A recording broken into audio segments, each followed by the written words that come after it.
A Special Missions Aviator was really formerly known as an aerial gunner. Someone's number's called and they're back against the wall. Those green feet are coming. So I knew I was going to have to learn to walk or fly with giants. Coming to you from a hangar somewhere near the flight line, this is the Future in Flight podcast. I'm your host, Shawn Staerker. There's a verse that retired Air Force Staff Sergeant Anthony Dyer carried with him through some of the darkest moments of his military career. Isaiah 6:8, "Whom shall I send? Who will go forth?" And the answer, "Here am I, Lord. Send me." For Anthony, those weren't just words. They were a calling. Over 2,700 flight hours, more than 200 combat missions, flying as a Special Missions Aviator on the legendary AC-130 gunship, and serving with the elite Jolly Green Rescue Squadron, where the motto, "That others may live," isn't just a slogan. It's a promise written in tracer fire and courage. But Anthony's story doesn't end when the rotor stops spinning.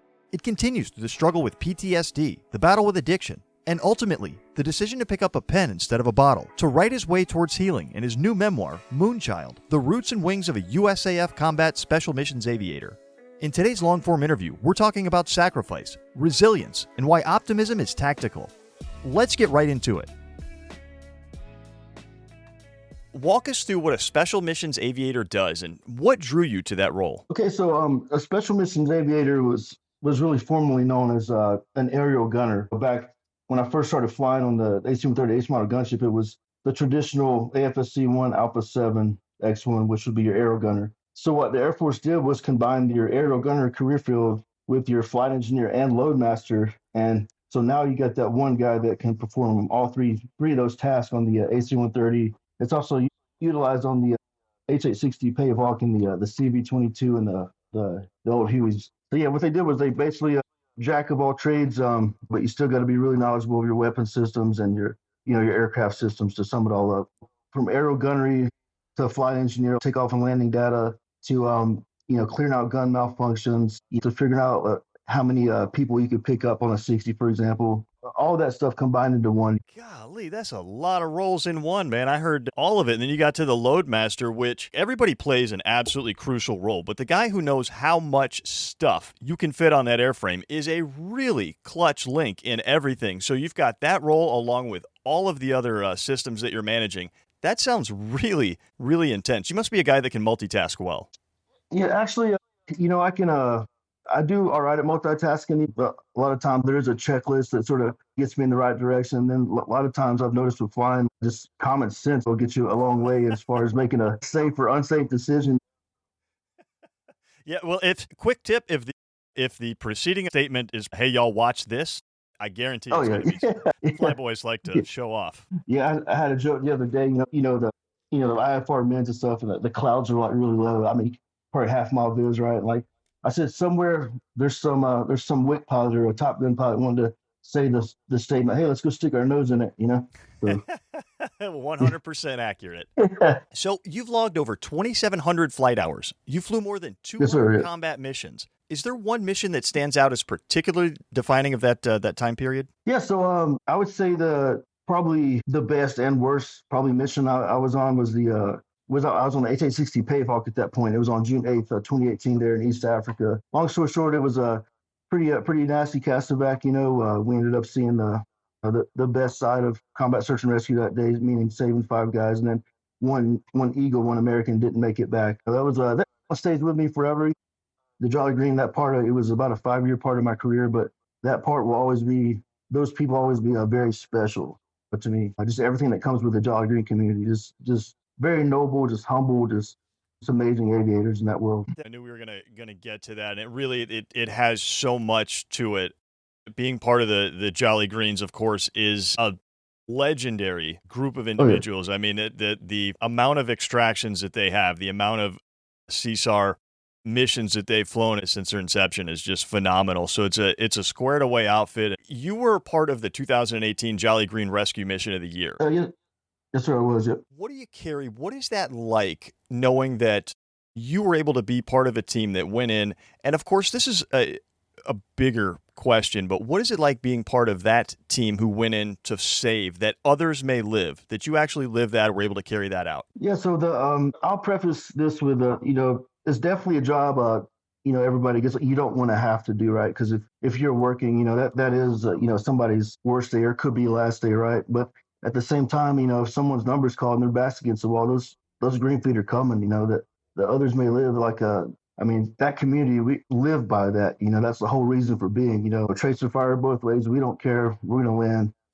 We'll pick them up, pitch, pull, and five. That's, to me, it was probably the most important thing I've ever been a part of. And it was it was very humbling, but yet I was glad that some guys made it back. And that's what it's all about, so they could go home and go see their family at the end of the day. I mean, you talked about some tracer fire at a two-way range. You've operated in some pretty harsh environments. How do you mentally prepare for those high-stakes missions? Yeah, so I think it starts off with there is a sense of duty that comes with that. When I decided to be an aero gunner, I knew the ops tempo. I knew I'd be going to Afghanistan, the whole 9 yards. It was basically take care of myself mentally, physically, and spiritually. By the time I get down range, that switch turns off. I'm ready to go, and to do what needs to be done. That's not always easy, but I just wanted to be that guy that could say when my grandkids ask, "Hey, what you doing in the war?" What I flew in the best close air support platform in the history of the world, the gunship.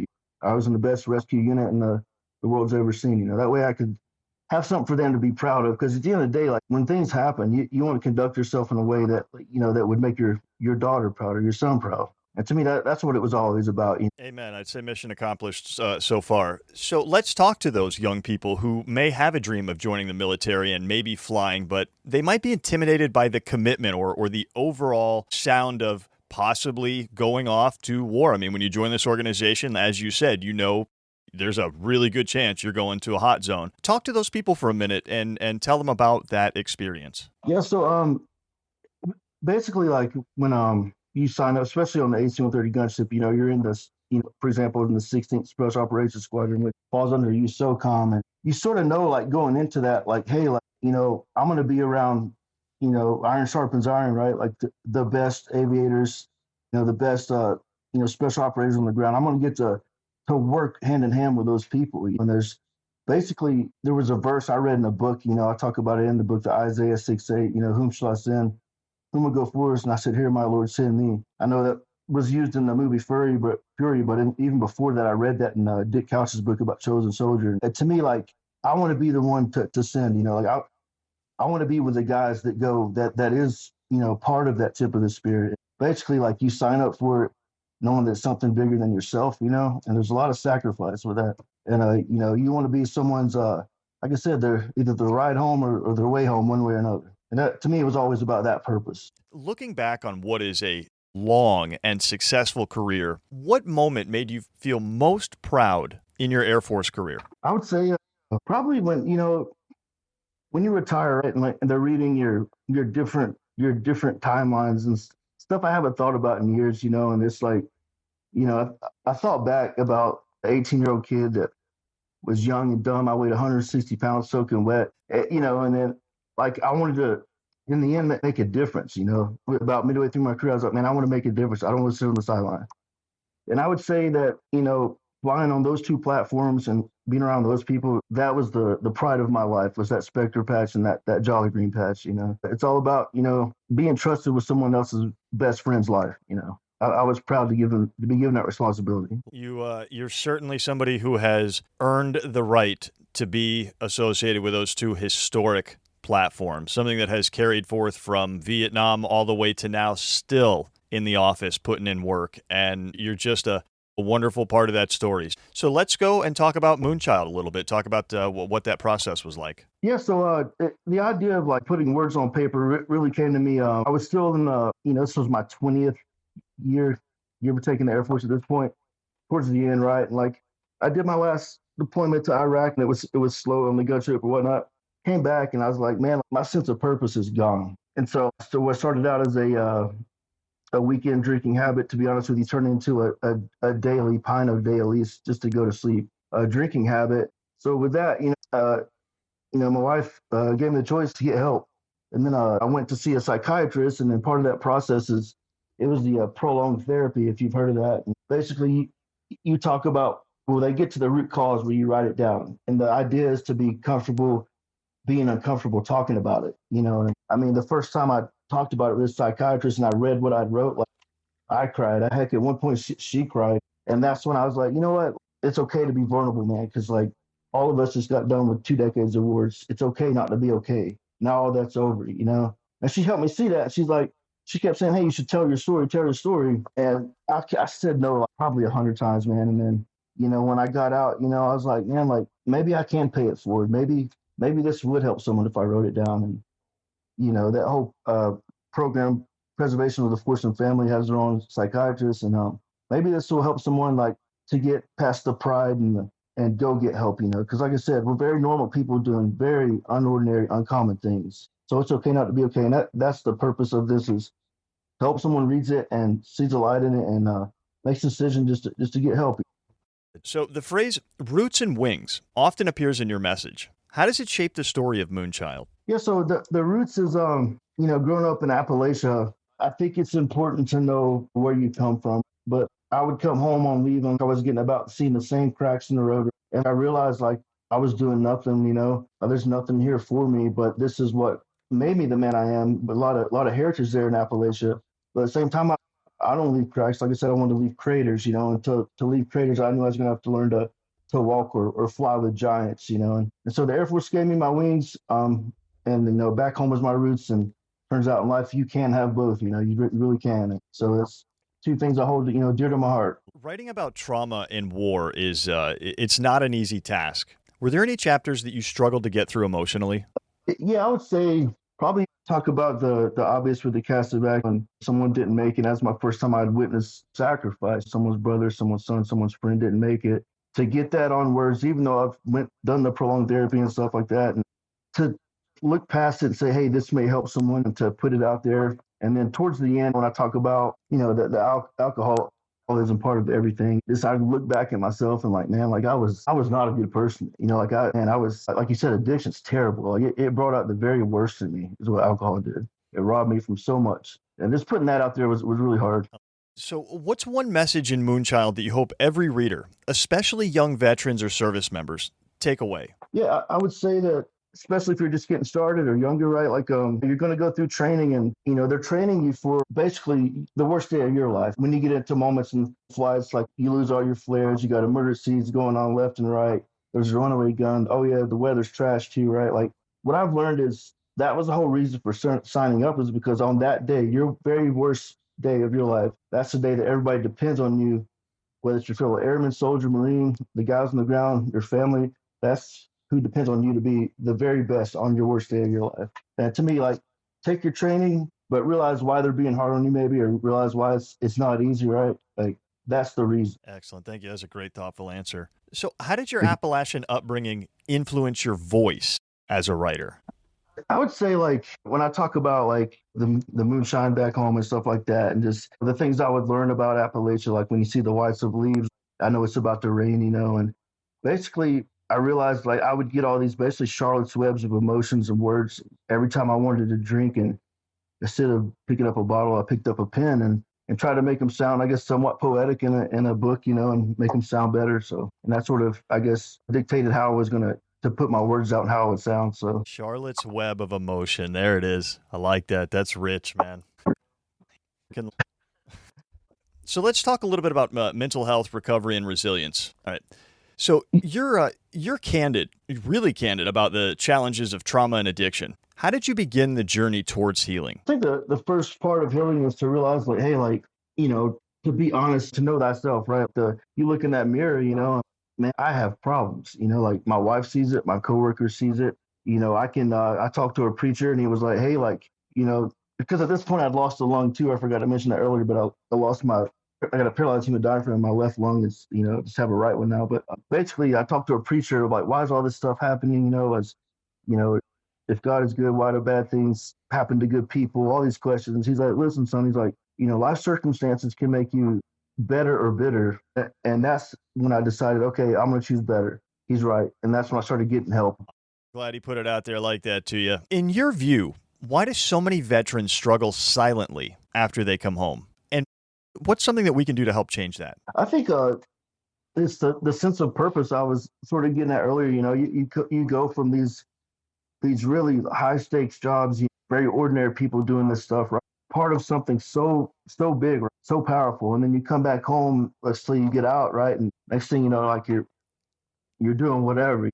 it doesn't give you the same thrill. It doesn't give you the same camaraderie. As far as what people back home could do, would just be like, you basically talk to them, like really talk to them. There's a difference of saying, "Hey, how's it going?" or hey man, hey, you doing okay?" You know what I mean? The conversation with them, or because you'll know, especially your friends and stuff, if something's really going on, right? And like, just help them surround themselves with help and other veterans, and just bring that camaraderie from over there back to home. So you talk about emotional honesty as a key value. How does that translate into your life after service? After services, emotional honesty would be like, back to the sense of purpose thing, right? Would be like, you know what, this machine at the end of the day, it still goes on. It's like, I did my part, right? It's the way I look at it. And then I came back, and I don't need like, I don't need to think that I need to do something that's, adrenaline filled, tip of the spear every day for the rest of my life. Like that was part of me, right? But emotional honesty would be like, you know what, that's over.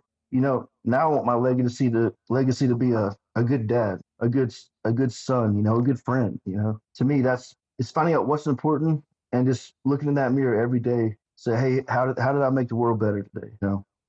With accountability with yourself. You have this great quote. You've said optimism is tactical. I love that. Can you unpack that for our listeners? Yeah, optimism is like, when those things are going wrong and stuff like that, the one thing you can control is thinking positive. And I know that's a lot easier said than done, but like, you're going to get a lot better outcome if you say, hey, I'm not out of the fight yet. I'm going to get through this. There's people going to help me get through this. We're going to get through this together. As of being the Eeyore, right, and being like, man, I'm doomed. We're going to die, whatever the case may be. And it's just always thinking that you're still in the fight and you're still in the flight. Let's take a quick break from this conversation to tell you about one of our wonderful show supporters. Want to upgrade your travel gear for free this holiday season? The 25 Days of Flightsmiths is on, featuring 2 amazing grand prizes, a pair of awesome flight sunglasses, and an incredible bull bag travel bag. Visit futureinflight.com/flightsmiths to enter. Really want to win? Get a massive 6-entry bonus by subscribing to both our podcast and Wonder Women of Aviation. And don't forget to share. Referring a co-pilot gives you 5 extra entries every single time. Find the contest link and full details in the show notes. Good luck and Merry Flightsmiths to all. And now, back to the conversation. Wonderful advice, man. You're never out till you say you're out. And I hate that Eeyore gets associated with that because, man, that's my guy. I love him, but he really is just he's a downer. Yeah, and I've noticed too, like, I've been downrange before. If someone starts like, they have that mentality, right?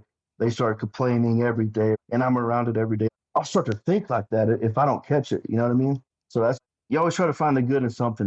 Whether it could be I like cracking a joke in awkward moments, man, stuff like that, and just lighten the mood.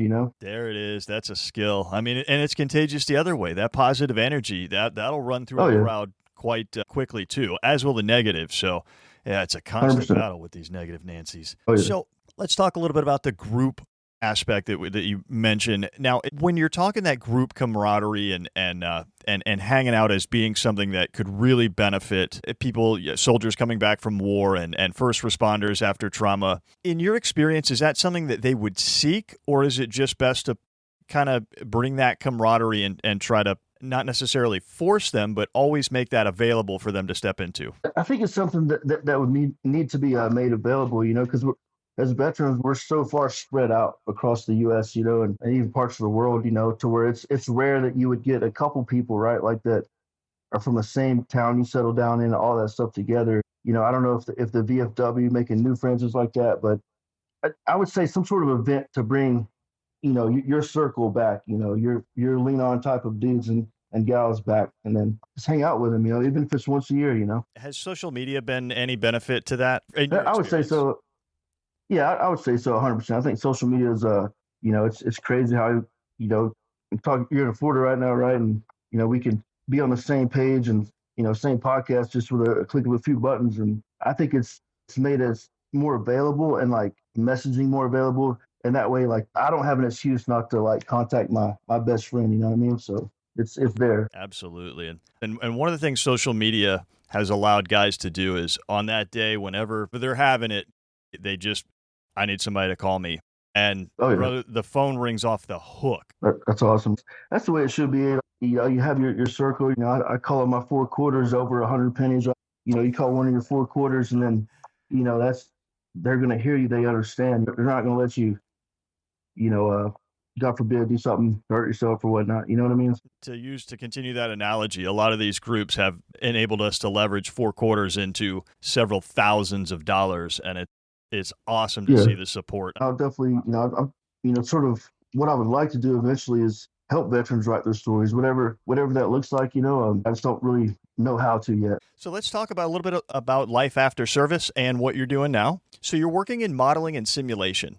How has your flight experience shaped your current work? I would say the best part of my job now is I get to build the scenarios for, like, let's say, for example, the AC-130 crews now. Some of my lessons learned, the missions I've been on, or I've even some of the ones I've heard about, is to put them, all in virtual reality now, and we're actually in those flight simulators, and we're doing the mission, and it's pretty awesome to see it.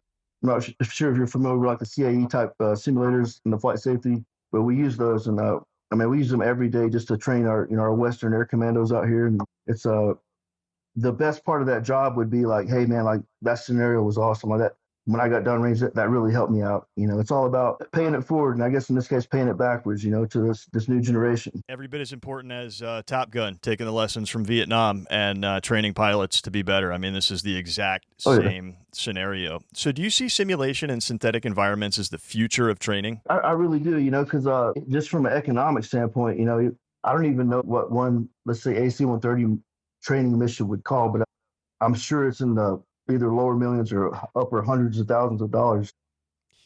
But you get in this thing that it moves and everything like that, and it's all real time. It's really clear. The clarity's great, and so basically, just from an economic standpoint, yes. And plus, guess what? If the weather's so bad where we couldn't fly outside, you can always come in and we'll make it at night.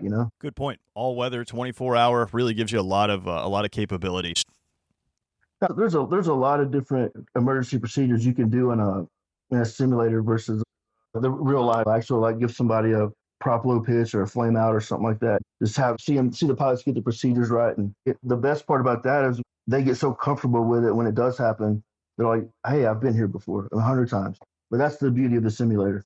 Absolutely. It really is a lot better than doing that sort of thing in person. That's a great point about how simulation has just been able to put us in some really great environments. And now we've taken that a step further by bringing in guys like yourself who have been in those environments. You can vividly describe them. So let's make the connection between recreating these simulation environments and putting words on paper, recreating scenarios. Draw the link between those two. So the link would be some of those missions, especially the really, really hard ones, right? You never forget those. The link would be just the memory of that, just the experience would be that link, and then putting them in the I guess on paper or in a scenario. That's honestly, that's the hard part, is to get all the simulation to do exactly what you wanted to do and when to do it, to get that, I guess, to get your mission, your message across to them. Awesome answer. You didn't miss a beat in that. That was phenomenal. For youth interested in aviation careers, maybe doing simulators or something beyond flying, beyond being the actual pilot, how can they get involved in types of fields like you're doing, like simulations? I would say, man, there's a lot of degrees, like, aviation operations, anything you can get your word around flying, college-wise, do it. Also, like any type of like IT type stuff as well, it would help.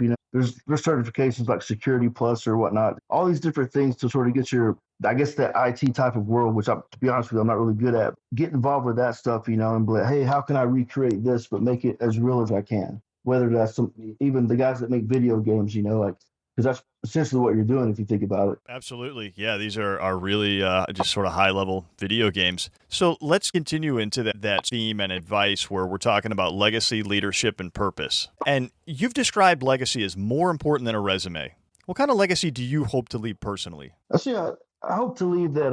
So first, let me back up, I guess, a little bit in the story there. So what I realized was, like, the moment we're born, we start dying, right? The only thing you can leave behind really is how you're remembered. Like that quote, there's no U-Haul behind a hearse, right? Like, you can't take anything with you. So the only thing you can leave is someone's memory of you. And I would say someone that their words, their bond. To me, I want that to be part of my legacy. Like, I was there when hopefully somebody, if they needed me, I was there.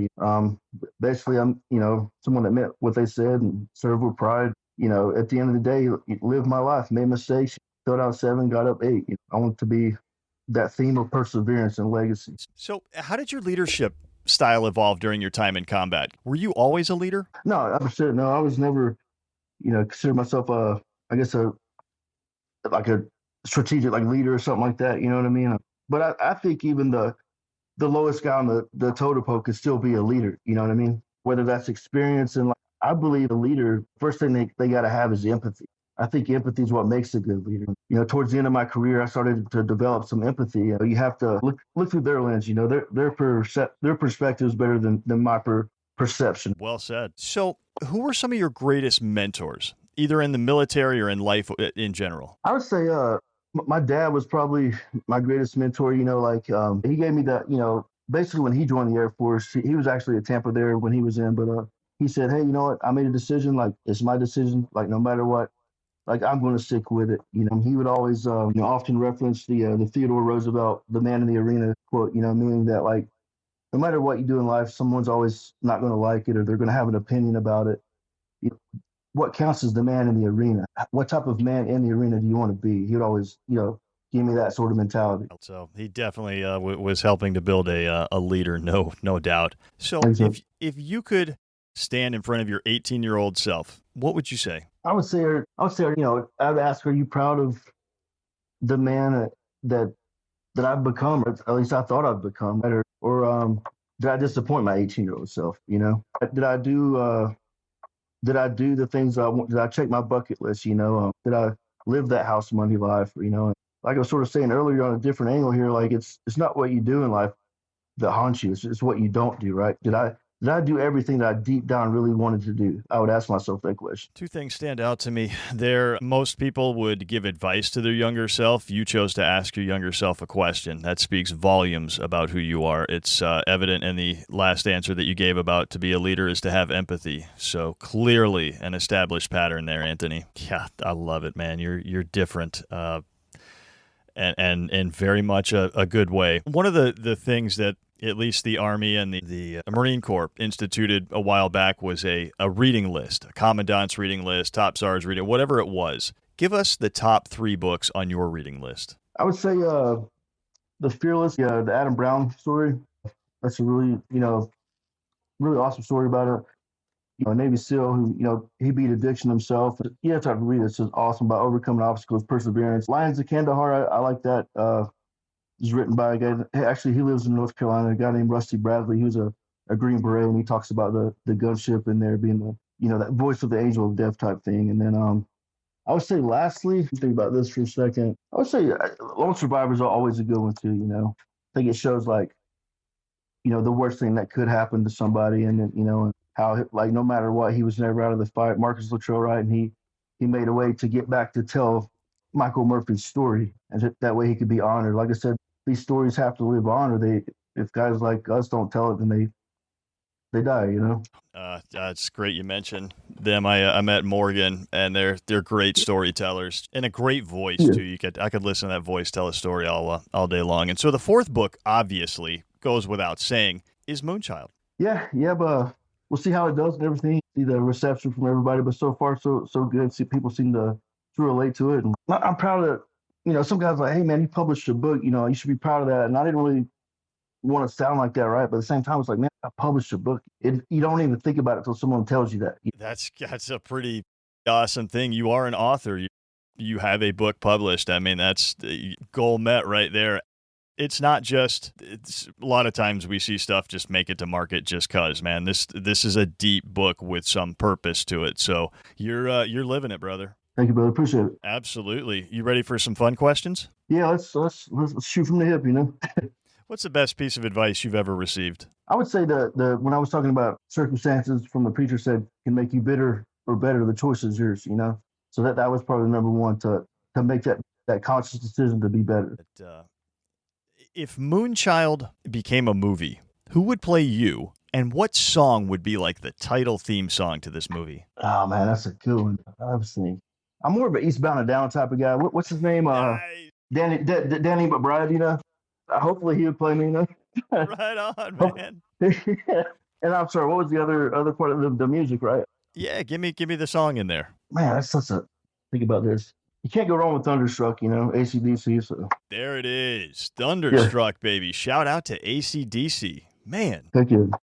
I did a little bobbing for apples with the bassist Cliff Williams many, many years ago. Awesome, folks. Love AC/DC. So great stuff That'd be right there. that'd be awesome to see him in person. Let's go. So what is your favorite in-flight snack? In-flight snack would be honey roasted cashews. Ooh, okay. Power-packed. Yeah, I love those things. So if you could fly in anything that's ever flown, anything that's existed, what would you fly? I'd say the B-17. Ooh, nice. Vintage. Yeah, there was a guy. He went to my church, the one growing up back home. Remember we called him Mr. Murph, so I should know his last name, but I'll get that. But he flew on that, and like, man, when I was younger, I could hear that guy talk for hours. Man, it was insane. That's what that truly was like. That truly was our greatest generation, in my opinion, was those guys. Indeed. Stop everything you're doing, put everything on hold, let's roll. And roll they did. And same for you guys. I mean, you carry that mentality, that warrior spirit is alive and well in the GWATs. So let's we've got the B-17, we've got your honey roasted peanuts. Now, if you could fly with anybody that's ever existed throughout time, who would that be? You know who I'd love to fly with? I was thinking about this the other day. It'd be Bill Burr. He's yeah. Nice, right on. All right. Because I heard he has like an R-22, a helicopter he flies now. Just the entertainment value. I don't know for sure, but I'd have to read into that. But I heard he could fly that. But yeah, that'd be so entertaining. What a fun flight that would be, man. The laughter coming out of that thing. I mean, how would you see straight? Oh, I probably wouldn't be able to concentrate. I'm saying we're in IMC and it's perfectly clear outside. Yeah, my situational awareness would be gone at that point, man. I'd be laughing so hard, probably. God, dude, he's a genius. So, yeah, that's a great flight. We got Bill Burr, we got the 22, and you know what? We may even take him up in the B-17 just for old time's sake. So that's great stuff. I've got one last question. If I gave you right now 2 weeks off and a ticket anywhere in the world, where do you go? I've always wanted to see Rome. I've always loved the Romulus and Remus. We were raised by wolves. I want to see that statue. Right on. I can see you there for sure. Dude, you have crushed this interview. Much like everything you set out to do. I can see that you're an A-type, you're an achiever, you're a leader, you're a guy who just meets goals and exceeds them. So I appreciate you bringing that energy and that effort to this interview, Anthony. Thank you, Shawn. It was a pleasure being here. And it's